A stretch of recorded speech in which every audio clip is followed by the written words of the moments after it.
உங்கள் குழந்தைங்களுக்கு பிரேக்ஃபாஸ்ட்டுக்கோ இல்லை டின்னருக்கோ தோசை ரெடி பண்ணி தரணும்னு நினைக்கிறீங்க, ஆனால் தோசை மாவு இல்லை அப்படிங்கிற டைமில் நீங்கள் இதை ட்ரை பண்ணி பாருங்கள். மக்கானா வந்து டீ குடிக்கிற டம்ளரில் ஒரு டம்ளரும், அதுக்கப்புறம் அதில் 1/2 டம்ளர் அவலும், அதில் 3/4 டம்ளர் வந்து ரவையும் எடுத்துக்கணும். இது 3 எடுத்துகிட்டு அதுக்கப்புறம் அந்த எடுத்த டம்ளர்லேயே 3/4 டம்ளர் வந்து தயிர் வந்து எடுத்துக்கணும். அதில் 1/2 டம்ளர் வந்து தண்ணி எடுத்துக்கணும்.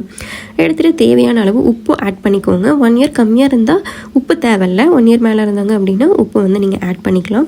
ஆட் பண்ணிவிட்டு இது எல்லாத்தையும் நல்லா கலக்கி விட்டுட்டு ஒரு 1/2 hour வந்து நல்லா ஊற வச்சுக்கோங்க. ஊற வச்சுட்டு மிக்ஸி ஜாரில் மாவு பதத்துக்கு லைட்டாக தண்ணி விட்டு நல்லா அரைச்சி எடுத்துக்கோங்க. அதுக்கப்புறம் எப்பவும் போல் தோசைக்கல்லை வச்சு தோசைக்கல் நல்லா ஹீட் ஆனதுக்கப்புறம் லைட்டாக நெய் விட்டு தோசை ஊற்றி அதுக்கப்புறம் அது மேலேயே நல்லா லைட்டாக நெய் விட்டு குழந்தைங்களுக்கு கொடுத்து பாருங்கள். நல்லா விரும்பி சாப்பிடுவாங்க. நீங்கள் மக்கானா அவள் வந்து சர்லாக் மாதிரி நீங்கள் ரெடி பண்ணி கொடுத்துருப்பீங்க, அது கூட நீங்கள் இவ்வளோ விரும்பி சாப்பிட்ருக்க மாட்டாங்க. இதை ட்ரை பண்ணி பாருங்க, நல்லாவே விரும்பி சாப்பிடுவாங்க, வேஸ்ட் பண்ணாமல் சாப்பிடுவாங்க. இதுக்கு தொட்டுக்க நீங்கள் சட்னி மாதிரி கூட அரைச்சி கொடுக்கலாம்.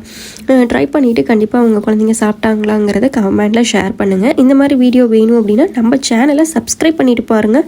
அப்போ தான் நோட்டிஃபிகேஷனில் நம்ம வீடியோ வரும்.